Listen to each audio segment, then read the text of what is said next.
So last video I made, I talked about how I was breaking up with gaming. I talked about modern gaming, and I got a little bit of an interesting pushback in the comment section because I named Breath of the Wild, Elden Ring as games I've been playing, and they've been just completely blowing my mind, especially Elden Ring. Guys, I started playing Elden Ring 1 week ago, and I've already logged almost 30 hours. I have not played a game this much in I can't even tell you how long. This game has been such a masterpiece when it comes to an experience. I don't feel like I'm being patronized. I don't feel like I am being treated like I'm an idiot. I genuinely feel like this game was made for someone to explore and not insult them and their intelligence. It humbles you at times, which has been actually quite exciting. And it's made me really enjoy playing and exploring and experiencing a story all over again, something I haven't done in quite some time. I think that maybe some of that has to do with streaming, but really what it's shown me is that there's still such good stuff out there. You get a little bit cynical after a while when you're observing and trying to like pick apart or review stuff. You're like, well, what's going on? What do we have here? And for me, I definitely feel like I was starting to lean in that direction. But Elden Ring, man, has been such a cool reminder of like what I enjoy. I enjoy, to a certain extent, a challenge. I certainly enjoy exploration, the adventure aspect of things, and the nature of gaming that I fell in love with was the idea of discovery. Discovery is a part of gaming that I feel like has kind of been forgotten. Discovery is this element that for the types of games I played, RPGs, JRPGs, adventure games, those games for me really had a tremendous amount of discovery. And I never was really into first-person shooters. I haven't played competitive games seriously, and I didn't grow up playing competitive games because I competed in life. Growing up, I had a hard time fitting in. I always found myself feeling very self-conscious, so I was not just competing for attention, but I was also competing with myself, being like, I just want to be liked, and I was always kind of like working hard to fit in growing up. So when I went to video games, I didn't want to feel like I wasn't good enough. This was something I already struggled with in my childhood into early adulthood. So gaming for me has always been about exploration, always been about discovery, always been about fantasy, excitement. Fantasy being a genre that I have fallen in love with. I've always played fantasy games, but really just the idea of something that is completely impossible and not ever going to happen. Part of the reason why I've found myself kind of annoyed with some of the decisions that certain studios make to bring current events into games or current social issues into games is because I look to video games to experience something that it doesn't exist. Dragons, Mario, this kind of stuff. It just isn't possible. That's the joy, that's the splendor, that's the magic that's in video games. I run to my favorite mangas, Dragon Ball Z, even Naruto or One Piece. This stuff just can't happen. It's impossible. It is silly. It's fantastical. It is something that is spectacular. I mean, I can imagine that part of the reason why Disney is so magical or was so magical at one point was because of the same idea. It's impossible. It is whimsical. It is, stupendous. Whatever you want to use. Whatever freaking words you want to use. You get it, dude? Like, this is the thing that for me, video games has always granted me. This is this element. And with Elden Ring, this is an experience I'm having for the first time in a long time. There's always that thing where he's like, hey, if you could erase a game from memory just to experience it all over again, what would it be? For me, Breath of the Wild is probably the most recent game I would want to do that for. I kind of got to experience that to a certain extent when I played through Ocarina of Time 3D on the 3DS, because that was, for better or for worse, kind of a brand new experience for me. I had mostly played it growing up on the N64, and so to 100% complete it on the 3DS while just like getting home from work, being tired, working 50-hour weeks, feeling like I wasn't wasting my time is a spectacular experience. But for me, Elden Ring is like that experience. I feel like I'm playing Breath of the Wild again. I feel like it's the more mature version of Breath of the Wild. Now, while I say mature, I'm about to do something that is really funny. So first off, this is the mug, play mug, pretty cool. Also, I got my first ever figure. I don't know if you can see that. This is my first ever one. I don't own figures. I have these tiny little itty bitties, these like 2-inch figures. This is my first ever, and I think it's gonna be my only. Mario. Say hi to Mario, everybody. He's super cool. He's huge. It's awesome. But check this out. Oh gosh, already cool. Already broke it. No, I'm just joking. It's a metal. It's a magnetic top. It's dice. It's a dice from Mario Party, and in here, it's Mario Party themed dice. These are the worst. Do not buy these because they have protrusions. This number is sticking out, so when you roll it, it kind of leans over to a corner. It doesn't land on itself, and a D20 is impossible to read because it tries to balance. So it's awful. But we're going to do our best here, and we have a 4, so the 4 cups here. So what do? We're going to do, is this a 12-sided? This is a, yeah, cool. 1, 2, 3, 4, 0, 1, 2, 3, 4, 5, 6, 7, 8, 9, 10. I think this is a 10-sided. 10-sided. We can't use the 10-sided. We have to find something. This is even worse. The 4-sided die, you don't know what's up. So we're not going to use the 4-sided die. This is what we want to use right here. The 8-sided die. This is the one. It's missing a piece. Oh my goodness gracious. These are so ridiculous. Okay, well, we'll use the 8-sided die, and let's just pray that we don't get the missing piece, which it seems is in here, and that is an 8. Cool. I just love the way these look. So here we go. And we got it's impossible to tell. It's a 3. So 3 is going to be amber. There you go. Sweet. How fun is that? Yeah. They look cool. Unfortunately, they're poorly made. So playing through Elden Ring is that experience again for me. Breath of the Wild was such a powerful experience. It'd been such a long time since we had a Zelda game, and then the game launched and it did the thing that we didn't think was possible. It was just such a crazy awesome experience. Now, when I look at my experience with Elden Ring, I try to dissect it. Why am I waking up early to play it? Why am I streaming for 2 additional days last week over on twitch.tv/JDXCoffee? Why have I completely become engulfed in this story, the mechanics, building out my character, fighting enemies for an hour just to either have to walk away or come back or whatever it may be? Like, why? What is it about this game that is kind of has taken me, has got its hooks in me? And I realized that it's kind of like 4 things. The first thing is the game is absolutely at the core of it.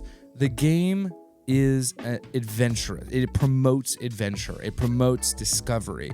This idea of dropping you off, literally dropping you off at the beginning in this area of what's called Limgrave, and you just have to go.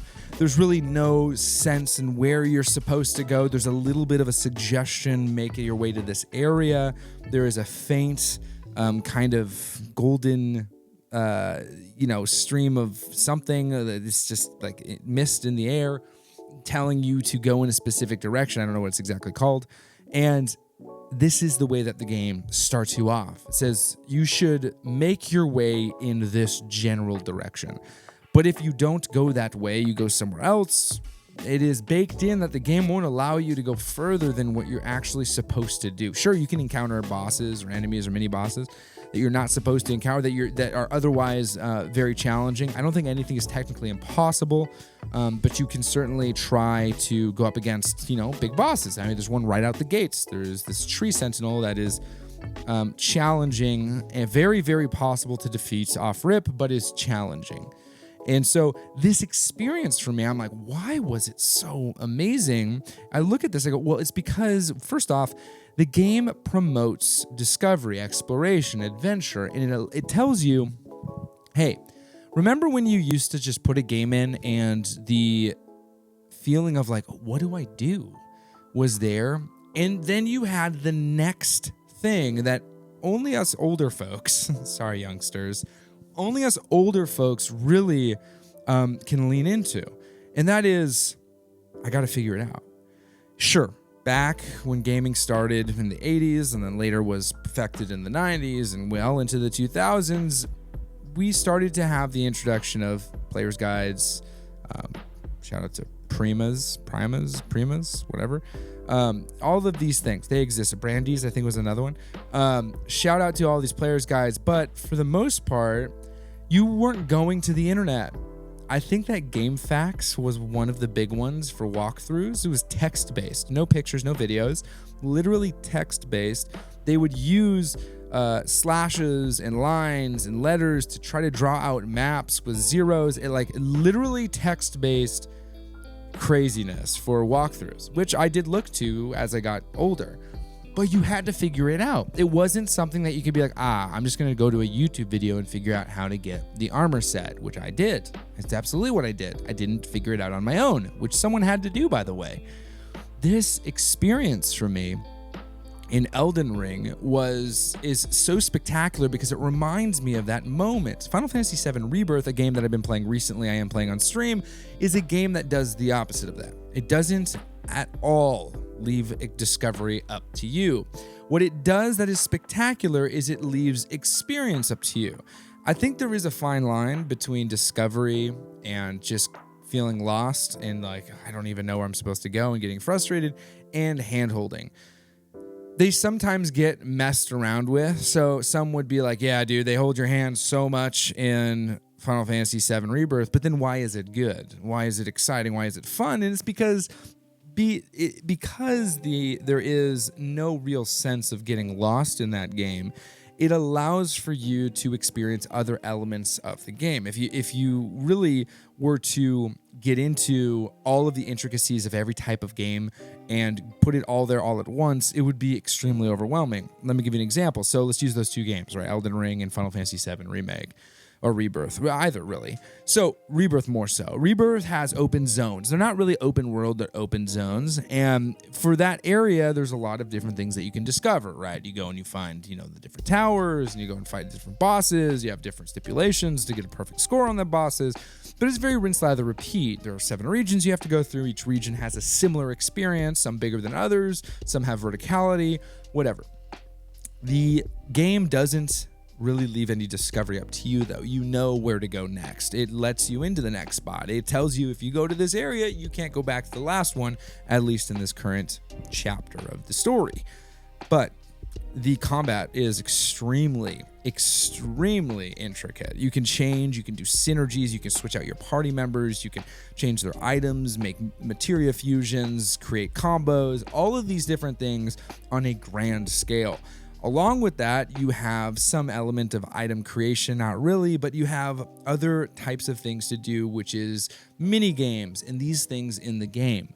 These aren't hard to find. In fact, they're waymarked, and so you can find them wherever you want. But this experience that you're having is one that is, for some people, very good. That's me. For other people, they don't really like it all that much, and that's them, right?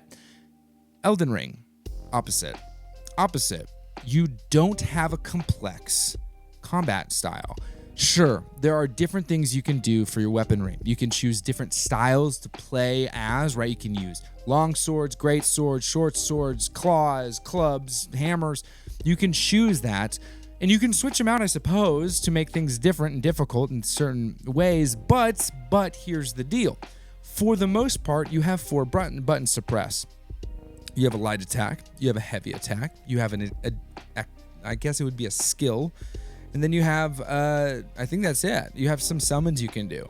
As far as the complexity in combat, where the combat actually takes the next stage over, because the next step up, because this is something about Elden Ring, Dark Souls, these games, is skill level. It requires you to, as they say, get good. It requires you to understand how to read the enemy's movements, how to understand the way that they're going to attack you, how to get between, behind, and the intricacy in combat comes down to the skill and timing. These are the things that are very, very huge in something like Elden Ring. Now, because the combat is very simple, I would consider it to be very simple. You do have, my current Elden Ring build that I'm doing is I'm doing something called the Guts build. Guts is a character that exists in a specific manga or anime as well. But he uses a giant sword. It's a very heavy sword. It moves extremely slow, but it hits really, really hard if you can land and time everything properly. And you're supposed to eat a couple shots and then get a giant one off.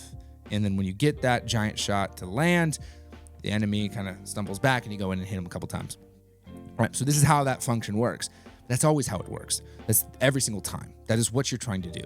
When I'm running Final Fantasy VII Rebirth, I'm trying to get Cloud to do a certain thing. I pull in Tifa to do a certain thing. Sometimes I don't have access to Tifa, so I have to use Barrett, or I use Kate Sith, or whoever, and I'm swapping out these things, and the intricacy in combat is what keeps it so engaging. This is where we look at games like this and go, there's hands holding, it's something like that, and you look at it and go, yeah, there is a little bit element of hand holding in progress. But if there wasn't that, then it'd be unbelievably overwhelming. If not only you got lost in the game, but as well as getting lost in the game, there's really no direction. There's no direction. In that direction, there's 100% discovery, and you have to manage extremely, I would say, intricate battle styles with magic, MP management, all of this stuff. There is an element of that to a certain extent in something like Elden Ring, but the combat between the two is so different. So different. Combat in Elden Ring is very unforgiving. Combat in the Final Fantasy VII Re-series, very forgiving. Very forgiving. But I would continue and say that when you have a game that's created, there's only so many aspects of these different areas that you can really have. Now, this does bring, Breath of the Wild, Tears of the Kingdom into the mix, and I want to for a specific reason. One, that game does a really interesting thing. It has pro mode, or whatever they call it, which allows you to turn off any of the way markers. You turn off the HUD, it doesn't tell you where to go, you just have to figure it out on your own. And I like that. I like that because it gives the gamer a option. And that option is simple. It's, would you like to play the game the way that we made it back in the day? Or would you like to play the game the way that we make games now? I love that. I play Breath of the Wild and Tears of the Kingdom without a HUD, no minimap, nothing. It's very, very nice. It's relaxing. It promotes adventure.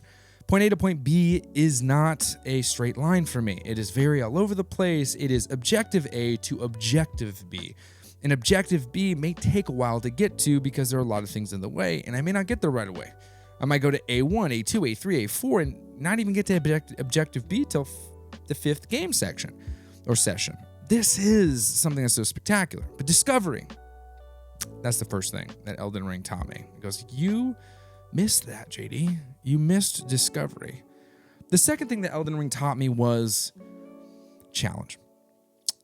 I have attempted to play Elden Ring a few times before, and when I played it before, what I experienced was the challenge of something like a Souls game.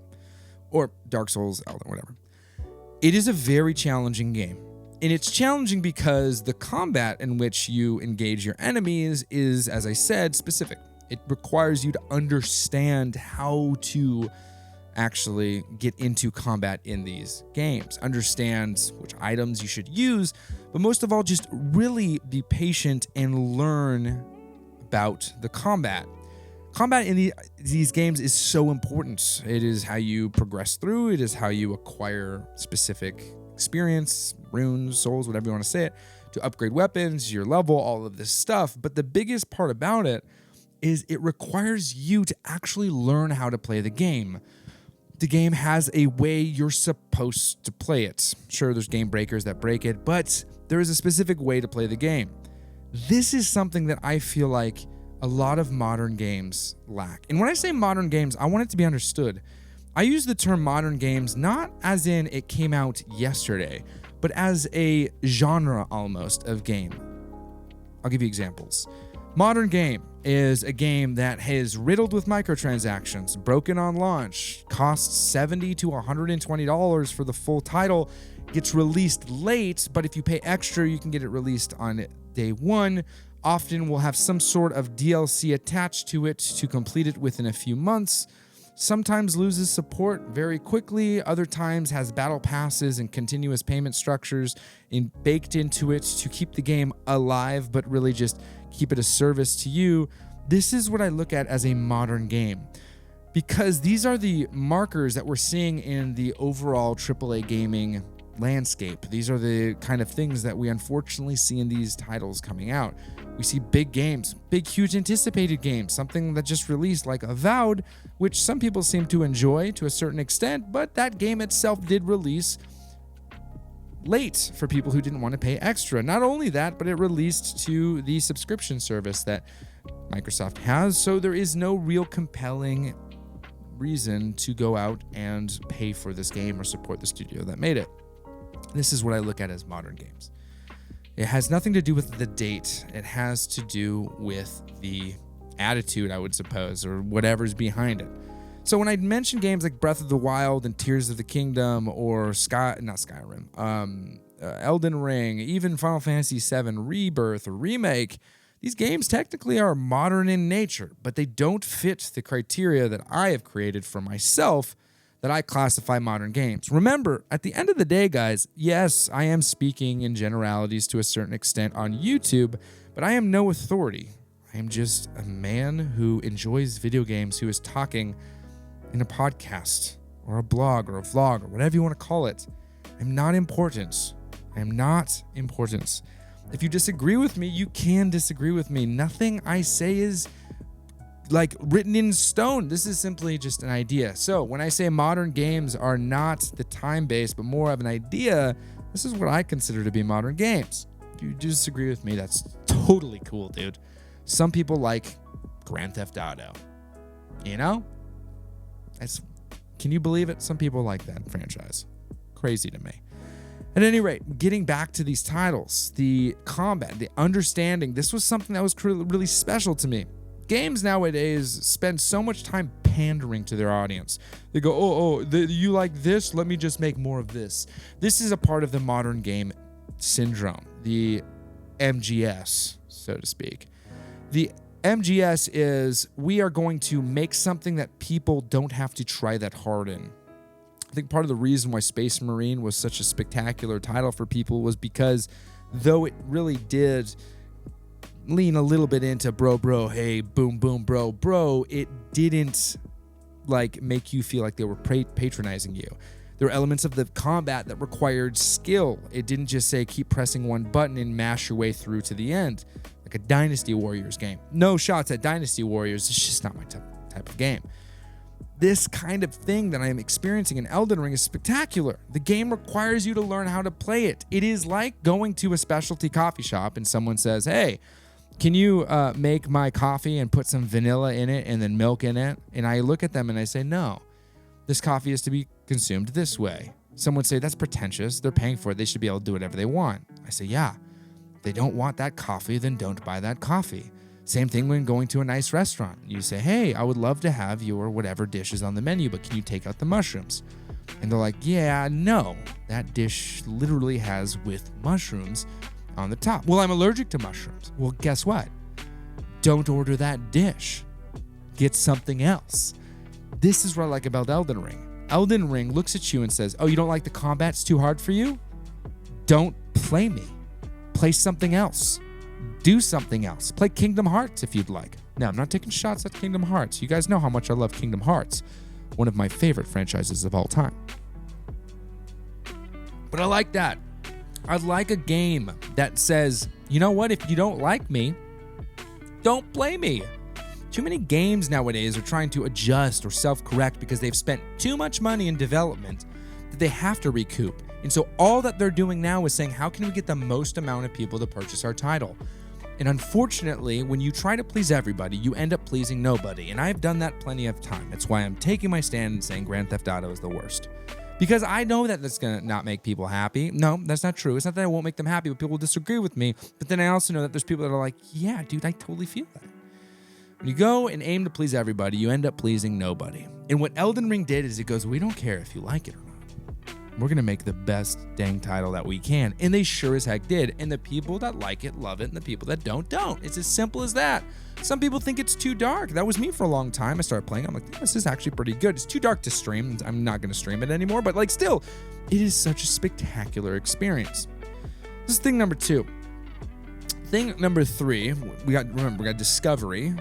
We have, what was the other one? We got Discovery is the first thing. The second thing is, having to play the game actually has a specific way to play it.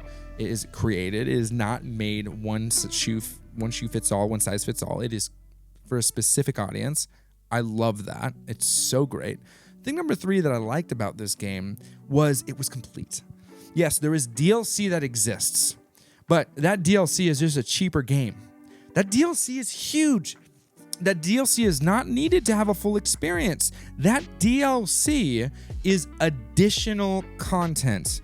This is something that is so prevalent with modern gaming, is DLC is either content that should be in the full game, or B, and this is the worst, simply just FOMO-based cosmetics. Ridiculous. It's like 15 FOMO-based cosmetics, and then you can play the game on launch day. This is so asinine. And this is something that I really enjoyed about this title. And these are the criterias that I feel like existed at one point. It was complete. It really promotes you as the gamer to actually try to play a game, to try to learn it, to not sit there and just go, I'm just gonna go, right? Like, if you want that type of game, there's plenty out there. And I like that, because then it goes, hey, if you just want to turn your brain off and try something easy, play a different game. We're not gonna do that for you. But I would suggest that with a game like Elden Ring, someone would be like, oh, I have such a long day, I just don't want to sit there and have to try in a video game. I would agree with you. Hey, I got a busy day myself. I got to take care of kids all day. I cook meals for my family. I go making sure the meals are good. I got to make sure the house is clean, everything, dude. I keep the place tip top, dude. And I got to try to figure out how to make money by making videos and talking about video games on the internet. Like I got plenty of things on my plate to stress me the hell out.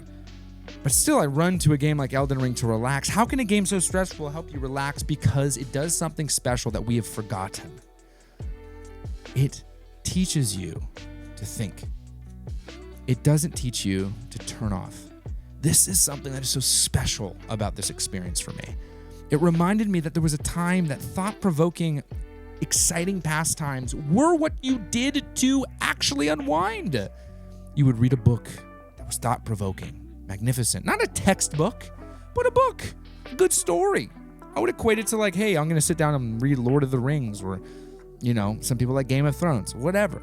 You're not sitting there being like, oh, this is so mindless. There's a lot going on. Sure, the engagement in the video game is a little bit different, right? It raises the heart rate, something like that. But this experience is spectacular. And this is something that I thought was really powerful while playing. And I was really trying to think, why is it so special? Why is it so good? And the last part of it is it's polished. It's polished. This is the thing that I found to be such a real dream. Now, I've heard on launch the game was buggy, and I've had that experience with PC. I have. It is bugged out on me multiple times. That's just the way it is. It's fine. It's fine. But the experience that I've had playing this game is a lot less about that. It's more about the game is so gorgeous. The game actually makes you enjoy the visual aspects of it.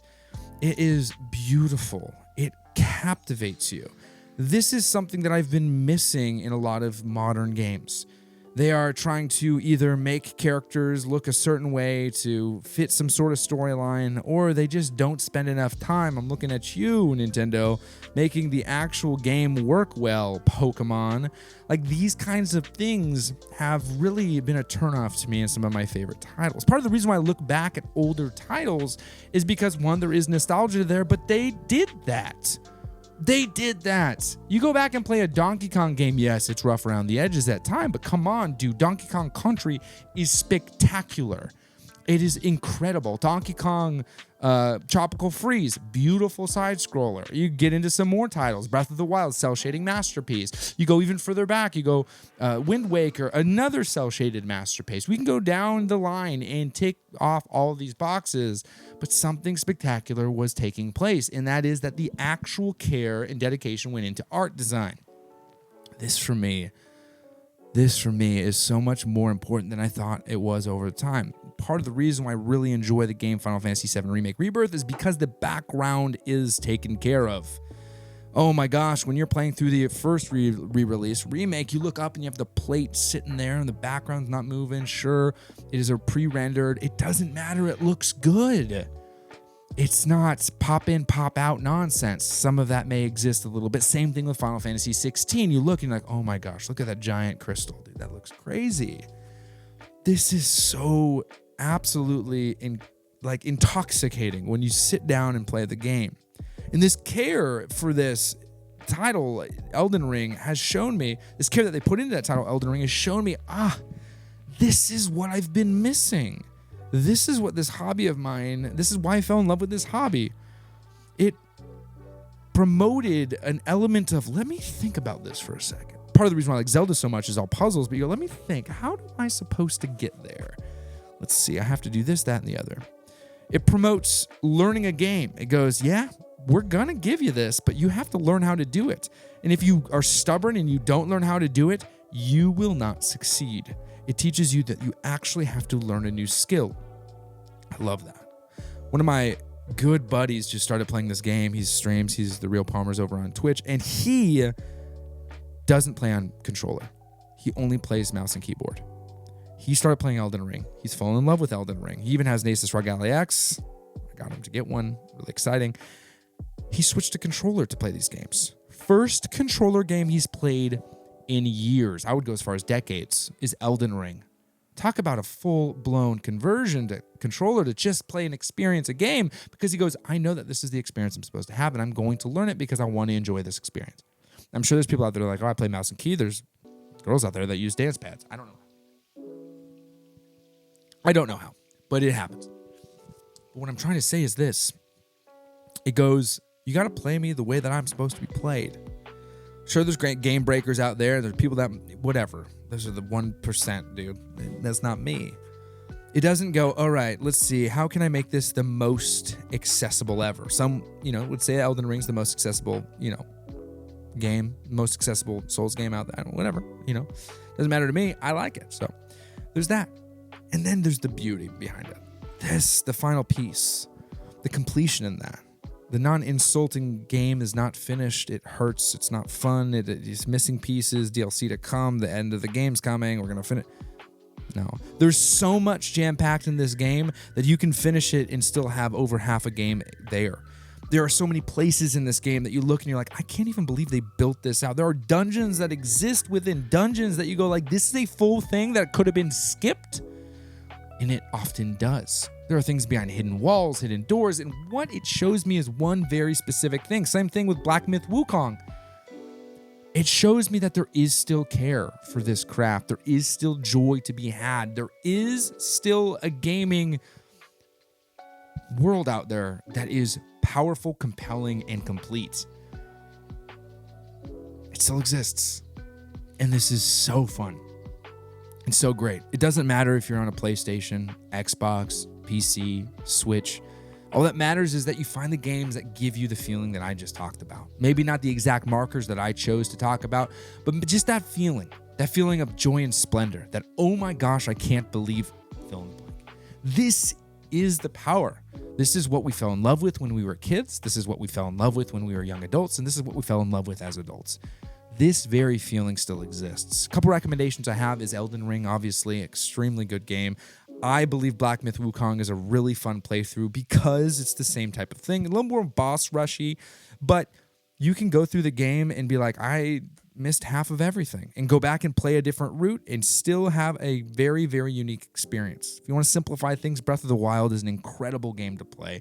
I would go as far as to say that Breath of the Wild right into Tears of the Kingdom is one complete game. Yes, they are two separate titles, but honestly, when it comes to gaming, I look at it like Rogue One. Rogue One, Star Wars, it's one movie. That's how I look at it.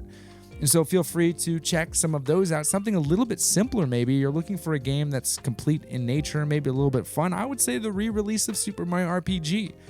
A fun, charming title. A very, very exciting one with quality of life improvements and a little bit of a challenge, and still the JRPG aspect of things that exists, and something that, again, we fell in love with as kids.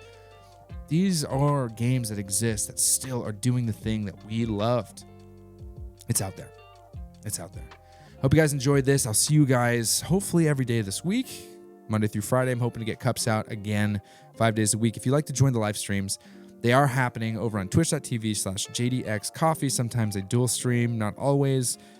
We'll figure it out how we're going to go about that over there. The schedule is released in the community tab, so you can check that out. Or if you're on Discord, which there is access to anyone and everyone who would like to get access to Discord, but the link is only live during live streams. New link every live stream over on twitch.tv/JDXCoffee. That's the door. There it is. It was behind a paywall for a long time, and there will always be access and additional tiers for recognition.